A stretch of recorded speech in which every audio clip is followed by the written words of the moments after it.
Amir, please come now. It's your turn. So Amir is my dear colleague from Julius Kühn Institute, and he will tell us how sorghum is doing in Germany. Thank you, Jana. So we heard a lot of great presentation from yesterday and today, but my presentation is very simple and colorful, and I have a few points that I try to pass to you, and I hope everyone can follow. So the story behind this work is about precipitation in summer in Germany. This is the official map of German Weather Service showing the long-term precipitation in summer. And we had a few recent years that they were dry, and summer crop suffered a lot, including maize. And what if this happens more frequently in the future? Do we have alternative for C4 crops? Why sorghum? Because sorghum needs less water and can stay green and secure yield under a strong drought. It has different usages and currently needs has fewer problems with pests and needs less input. And also it can contribute to humus formation because of a big root system. But challenges so far in higher latitude, like Germany, is that it has insufficient cold tolerance and long ripening time. So I want to answer if sorghum can be an alternative C4 crop under the future climate of Germany. To identify promising zones for growing sorghum, I use gridded data, 5 kilometers by 5 kilometers, and 30 years of historical data and 30 years of future climate data in 2 different scenarios, and different combination of general circulation models and regional climate models. To define, to find growing season of sorghum, we defined some criteria and rules based on literature review and expert consultation. So a start of the season is when we have at least five consecutive days with temperature above 12 degrees, and we have enough rainfall to ensure germination, and we have no freezing temperature a week after sowing. And the end of the season is when minimum temperature happens below 5 degrees, which is a threshold for cold stress in sorghum. And we don't have enough cumulative thermal unit in the next 14 days to crop recover from this stress or to complete the seed ripening. And based on these 2 days, this is the growing season map with historical data, and darker green shows longer growing season. And in future, in both scenarios, we will have longer season. It means that both criteria are met earlier for the start of the season and later for the end of the season. And how many thermal units are available in these seasons? To do that, to find that, I use the 3-segmented function. You are aware of that, and cardinal temperature as parameters based on the literature review. They say 8 to 10 degrees for base temperature for tropical cultivars. And also I found a report says that temperate cultivars of EU, they have base temperature of 6, and small changes in base temperature will make a huge difference in cumulative thermal unit during the season. So we did extensive germination tests and we couldn't find a significant difference in base temperature in EU cultivars, a few hybrids, and land races from Africa. So we set the base temperature to 8 degrees. And this is the result of the algorithm. And what I see is that east of Germany has a good potential or a high thermal unit to grow sorghum. Maybe, but most of the research are happening in south of Germany, and most breeding programs. Maybe they connect sorghum to lower latitude, or the origin of sorghum that is lower latitude. I checked the average of available thermal units in each latitude, and I don't see any patterns. But more, you see this red line is altitude in Germany, and it seems that altitude has a more important role in suitability analysis, and when altitude is high, we have less thermal unit. And worth to mention that East Germany was the main growing region for millet production in Middle Ages, and from 100 years ago, it was pushed out of the field and also disappeared from the plate. Compare to historical data, we have future maps, and of course we will have more thermal units in the future, not only because future climate will be hotter, but also because the growing season is expanded.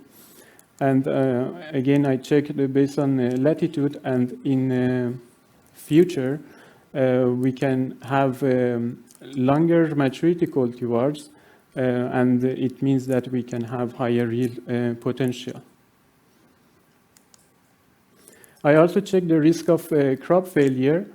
If current mid-early cultivar needs 1250 centigrade required thermal unit, I checked 30 years of data and defined this risk of crop failure. And with historical data, the risk of producing this cultivar was high, and in the future the risk will be reduced, and the map is more green, means less risk. And when we say crop failure, I should say that this is not a full failure for the farmers, because still sorghum has different usages as feed and fuel. I also checked the number of days that temperature falls below 5 degrees, and in the future we will have less temperature with a cold stress for sorghum.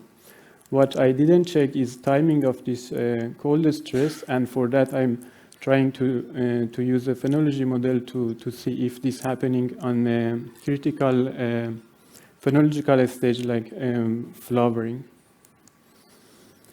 So regarding the temperature, it seems that the future condition is getting better for growing sorghum, but I also checked water balance with the aridity index based on seasonal precipitation and evapotranspiration.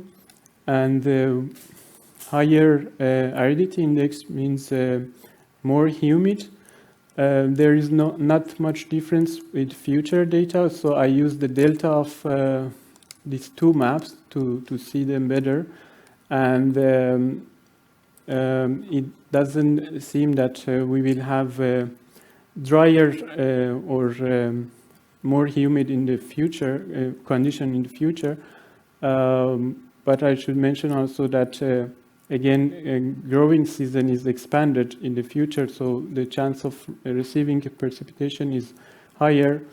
But also, I should mention that in the future, rainfall patterns will change, and we will have more rainfall gaps, and that's where sorghum can place advantages regarding its better drought stress tolerance. I hope I'm not giving a wrong impression that future climate is better, and worst scenario is even better for sorghum, because climate change will bring more extreme events and unpredictable events.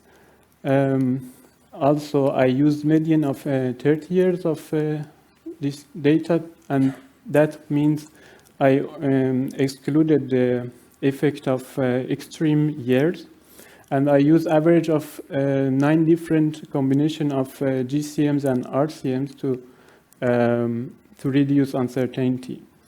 When I was creating these maps in different scenarios, and I was trying different criteria, I'm just showing one combination of GCM and RCM, and I reached this map of thermal unit, and you see that it's very heterogeneous, and the reason was that the criteria for rainfall was not met, and the start of the season was later, so less thermal unit. And this is showing the effect of changes in rainfall patterns. In conclusion, cultivation suitability will increase in the future, and also we can have later maturity cultivars with higher potential. And based on the climate data analysis that I did, I can say that sorghum can be an alternative crops in future, but we know that system is more complex than a simple climate analysis. And I should mention that I didn't check any interaction with crop genotype, environment, and management. And currently I'm working on parameterization and calibration of a few process-based models to see and understand the complex response to climate, soil, and water balance. We have a wide range of north to south gradient field trials, and I should acknowledge all my partners that are mostly breeders, and their data is giving me the chance to parameterize the model very well. And thank you for your attention.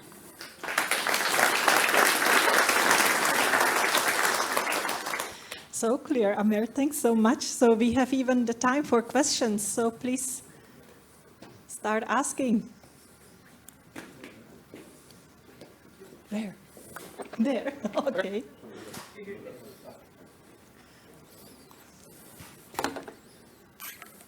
Thank you for this nice talk. You mentioned sorghum's resistance to drought, and you also mentioned that drought patterns will change in the future. So my question is, do you have any idea about how sorghum responds to, let's say, high rainfall events, extreme rainfall events that do occur as the drought periods extend, and then there's like sudden heavy rainfall events? Yeah, good question. Yeah, that are extreme events that I said we don't know about them, and they are unpredictable. And also I need to include soil texture. When if it's sandy soil and a high rainfall happens, then it can have less impact. So I cannot say all over Germany it will be the same.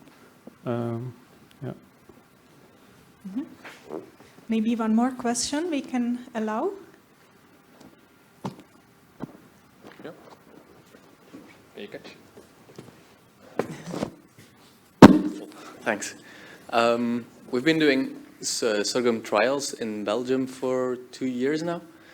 And what we see, and is a problem with us, is that actually sterility comes because of rain events during flowering. So